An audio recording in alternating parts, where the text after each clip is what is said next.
Friends, मैं देवेनारी और आज के वीडियो में हम बात करेंगे practice set paper number 4 class 12 subject है इंग्लिश के चौथे पेपर की प्रैक्टिस करेंगे हम यहाँ पर। जो आपको प्रैक्टिस सेट दिया है इसके आंसर मैं आपको बताने वाला हूँ। प्रैक्टिस सेट नंबर 1, 2 और 3 को आपको यदि देखना है तो आप चैनल पर जाएंगे, प्लेलिस्ट में आपको तीनों ही पेपर का सॉल्यूशन मिल जाएगा और भी इंपॉर्टेंट वीडियो आपको वहाँ पर मिल जाएंगे क्लास 12 इंग्लिश के बारे में। ठीक है, अब स्टार्ट करते हैं। सेक्शन ए में आपको एक एंशिएंट पैसेज आता है। अब ये जो एंशिएंट पैसेज है, ये एंशिएंट पैसेज है जो टाइगर है, टाइगर की जो संख्या है भारत में, वर्ल्ड में या एमपी में, उनके बारे में है। कौन से सन में उनकी जो है संख्या बढ़ी है और कौन सा सन जो है टाइगर की संख्या के लिए इम्पोर्टेंट था, और जो वर्ल्ड टाइगर जो ग्लोबल है उसमें क्या क्या चीज़ें होती हैं, सारी चीज़ों के बारे में यहाँ पर आपको जानकारी मिलेगी। आप इसको पढ़िएगा, मैं यहाँ पर आपको सिर्फ आंसर बताने वाला हूँ। तो फर्स्ट क्वेश्चन का आंसर आपका क्या रहेगा देख लेते हैं। The global tiger forum comprises, जो ग्लोबल टाइगर फोरम होता है उसमें किन किन चीज़ों को सम्मिलित किया जाता है, किन देशों को सम्मिलित किया जाता है। तो कंट्रीज विच हैव टाइगर्स, उन देशों को जिसमें टाइगर पाए जाते हैं। The biggest increase in tiger population has been between the year, जो शेर हैं उनकी जो जो बाघ हैं सॉरी उनकी जो टाइगर्स की जो संख्या है वो कौन से सन के बीच में बढ़ी थी, तो 2014 से लेकर 2018 के बीच में। ठीक है, अगला आता है question number 3। The year 2022 marks the target date for, ये जो साल है 2022, ये टारगेट जो है टारगेट मिला था, किस चीज़ के बारे में टारगेट मिला था, किस चीज़ में जो है इम्पोर्टेंस रखता है।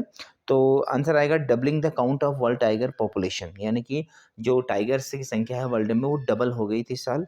और चौथा है 2018 में जो है सेंसस हुआ था बिग कैट का, यानी कि टाइगर्स का, तो उसमें सबसे मोस्ट रिलायबल चीज़ थी, क्यों थी, क्योंकि इसका सही आंसर आएगा it photographed 83% of the tigers, यानी कि 83% टाइगर्स का फोटोग्राफ लिया गया था। अगला है पांचवा question. The survival of the tiger is vital today because, जो सर्वाइवल है टाइगर से का वो बहुत ही इंपॉर्टेंट है आज की डेट में। क्यों है, क्योंकि it is central to the food chain and the ecosystem, क्योंकि यहाँ फूड चेन यानी खाद्य श्रृंखला और इकोसिस्टम का जो है क्या है, सेंटर है। सेंटर यानी कि समझ लो कि केंद्र बिंदु है। ठीक है, क्वेश्चन नंबर 6 है research refer to place where tiger are found not by state but by the terms, जो रिसर्चर हैं यानी कि जो अनुसंधानकर्ता हैं उन्होंने ये पता लगाया है कि टाइगर्स जो है किसी भी अवस्था में किसी भी स्टेट में पाए जाते हैं, किस कारण से पाए जाते हैं, लैंडस्केप के कारण, है ना। और सातवां है what is the tiger population of Madhya Pradesh, मध्य प्रदेश की जो है टाइगर पॉपुलेशन कितनी है, तो इसका सही आंसर आएगा 526, 526 टाइगर पाए जाते हैं मध्य प्रदेश में। और आठवां है which of the following statement is not true as per the passage, इस पैसेज के अनुसार कौन सा स्टेटमेंट सही नहीं है, तो इस पैसेज के अनुसार कौन सा स्टेटमेंट सही नहीं है, तो बी वाला इसका आंसर आएगा there are more reliable way of data collection. ठीक है, नवा क्वेश्चन है which of the following has been the impact of providing inviolate space for tigers, तो इसका सही आंसर आएगा आपका ए वाला, टाइगर नंबर से have increase due to safe breeding places, यानी टाइगर्स की संख्या क्यों बढ़ रही है, क्योंकि जो उनका ब्रीडिंग प्लेसेस है वो सुरक्षित है, यानी जहाँ पर है ना उनकी पैदावार होती है या जो उनके बच्चे होते हैं उनको सुरक्षित तरीके या उनको सुरक्षा मिल रही है, इस कारण से उनकी संख्या बढ़ रही है। और इसका last question which of the following words is similar in meaning to conducive, conducive का अर्थ क्या होता है, सिनोनिम से क्या होता है, तो इसका सिनोनिम से क्या होता है, इसका सिनोनिम से होता है हेल्पफुल। ठीक है, क्या आंसर आएगा इसका, हेल्पफुल। ठीक है, अब क्वेश्चन नंबर जो सेकंड है, सेकंड क्वेश्चन में आपको क्या है, नोट मेकिंग है। तो नोट मेकिंग वाला वीडियो आप मेरे चैनल पर देख सकते हो, नोट बनाना सीख सकते हैं। क्वेश्चन नंबर जो है 3 है, जो सेक्शन बी का है, इसमें आपको क्या तैयार करना है, एक नोटिस तैयार करना है। और नोटिस में क्या लिखना है आपको कि आपको एक बैग मिला है ना, खेल के मैदान से, उसके बारे में आपको एक नोटिस बनाना है। उसके अथवा में आप जो है सेक्रेटरी हैं society for prevention of cruelty to animals, यानी कि जो एनिमल्स के ऊपर जो निर्दयता करते हैं लोग, तो आपको क्या करना है, prepare an attractive poster, poster बनाना है। तो पोस्टर, रिपोर्ट, एडवर्टीजमेंट, नोटिस, सारी चीज़ें आपको मेरे चैनल पर मिल जाएंगी, आप वहाँ से आसानी देख सकते हैं। क्वेश्चन नंबर 4 में आपको lake of facility in mall function government hospital के बारे में आपको जो है कलेक्टर को पत्र लिखना है कि हमारे एरिया के हॉस्पिटल में जो है बहुत ज़्यादा सुविधाओं की कमी है। इसके अथवा में आपको, आप मोहन है, मोहन वर्मा है और आप 121 शारदा कॉलोनी जबलपुर में रहते हैं, आपको एक लेटर लिखना है पिताजी को कि आप वहाँ पर जो है हॉस्टल रिसेंटली, है ना, जो हॉस्टल लाइफ है उसके बारे में। ठीक है, क्वेश्चन नंबर 5 में आपको इन जो है क्लूज के माध्यम से एनएसएस कैंप के बारे में लिखना है, इसके अथवा में आपको एक पैराग्राफ लिखना है। और अब बात करते हैं सेक्शन नंबर सी की, तो इसमें ग्रामर है, तो ग्रामर देख लेते हैं फटाफट। पहला सेंटेंस है I sing better when I was younger, यानी कि जब मैं छोटा था तो मैं और बेहतर गाना गा सकता था, तो कुड आएगा। जब भी पास्ट की एबिलिटी की बात होती है तो कुड आता है। ही इज़ जूनियर, है ना? जब भी जूनियर सीनियर वाली बात हो तो आप आँख बंद करके टू लगा देना। They have hardly knowledge of English, hardly यानी कि, है ना, बहुत ही मुश्किल, है ना? सेल्डम, हार्डली, तो इसके लिए हमेशा एनी आता है, क्योंकि नेगेटिव मीनिंग देते हैं, ठीक है। चौथा है आई एनीथिंग सिंस मॉर्निंग, आई एनीथिंग सिंस मॉर्निंग, अब यहाँ पर सिंस आया है ना, यानी कि निश्चित पीरियड ऑफ टाइम आया है, तो हैवंट ईटन, तो I haven't eaten anything since morning. Where is book that I gave you yesterday, where is the book, यानी किसी स्पेशल बुक की बात हो रही है, इसलिए यहाँ पर द लगाएंगे। छठा है he work hard, he failed as soon as if, दो यानी कि यद्यपि, हालांकि, यद्यपि, है ना, उसने कठोर मेहनत की फिर भी वो फेल हो गया, ठीक है। Question number 7 do as direct देख लेते हैं।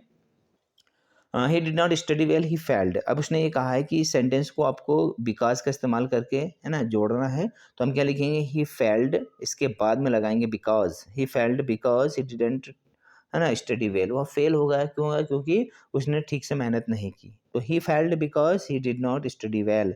सेकंड है a dog beat my friend, तो इसको नेगेटिव में चेंज करना है। अ डॉग बीट, ये जो बीट है ये बाइट का सेकेंड फॉर्म है, यानी कि ये पास्ट इंडिफिनिट का वाक्य है, तो हम क्या लिखेंगे, क्या आएगा इसका सही, अ डॉग, है ना, और क्या लगाएंगे, डिड नॉट लगाएंगे, a dog did not bite my friend, ठीक है, ये जो बीट है इसका बाइट हो जाएगा।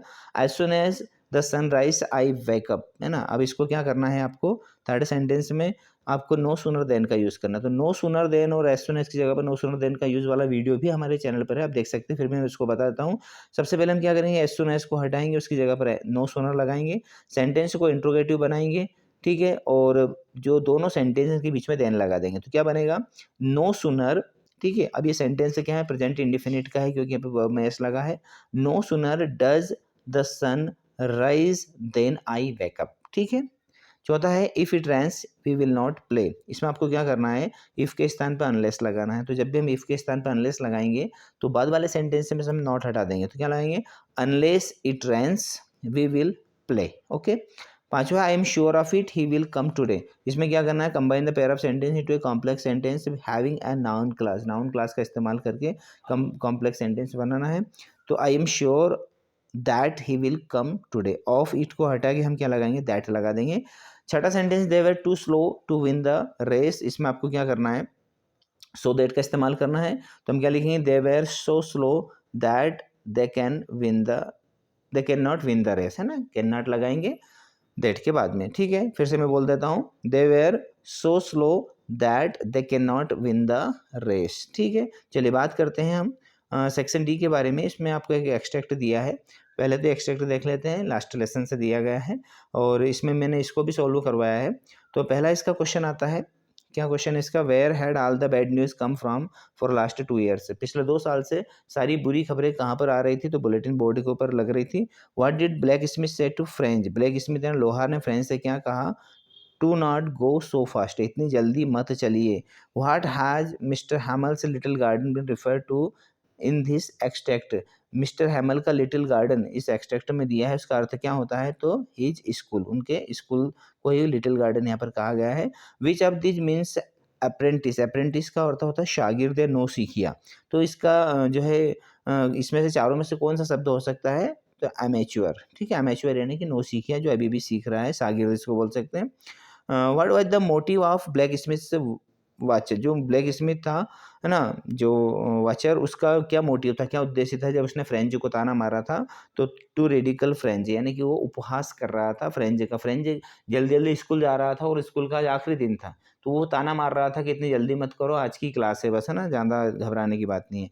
चलिए अगला बात करते हैं, क्वेश्चन नंबर 9 एक्सट्रैक्ट है आंट जेनिफर से टाइगर वाले, है ना, पोइम से, तो इसका जो है क्वेश्चन देख लेते हैं। पहला, the above extract has been taken from, लिया गया है आंट जेनिफर से tiger, who will go on prance, जो है प्रेंसिंग, तो प्रेंसिंग के लिए कौन गया था, तो इसका सही आंसर आएगा आपका बी वाला टाइगर से। और the word terrified means, terrified का अर्थ होता है भयभीत, तो इसका अर्थ क्या होता है, तो इसका अर्थ होता है आपका फ्राइटेंड, फ्राइटेंड यानी डरा हुआ, ठीक है। अब बी वाला जो है, ये बी वाला एनिमी यानी कि आपके विस्टेज बुक से लिया गया है एक्सट्रैक्ट, इसके कुछ क्वेश्चंस देख लेते हैं कि who was the injured man, जो इंजर्ड यानी जख्मी व्यक्ति था वो कौन था, तो वो अमेरिकन था। और how did the main get injured, कैसे इंजर्ड हो गया था, गन से, यानी बंदूक से, और हु वाज सदाऊ, सदाऊ कौन था, तो ए डॉक्टर, एक डॉक्टर था। तो फ्रेंड्स यहाँ पर है ना, अभी एक क्वेश्चन और बचा है, देख लेते हैं लास्ट वाला। The face of the injured man indicated, जो फेस था उस जख्मी व्यक्ति का, वो क्या इंडिकेट कर रहा था, क्या बता रहा था कि वो व्यक्ति जो था वो बहुत ही ज़्यादा टॉर्चर्ड हुआ था, तो 20 का सही आंसर रहेगा। ओके फ्रेंड्स, तो यहाँ पर मैंने आपको सारे ही क्वेश्चंस के आंसर बता दिए हैं और आपको चारों सेट मैंने करवा दिए हैं। यदि इंग्लिश से संबंधित कोई क्वेरी, कोई डाउट हो तो आप प्लीज़ जो है कमेंट करके पूछिएगा और चैनल को सब्सक्राइब करें, इन वीडियोज़ को शेयर करें, है ना? धन्यवाद, थैंक यू वेरी मच।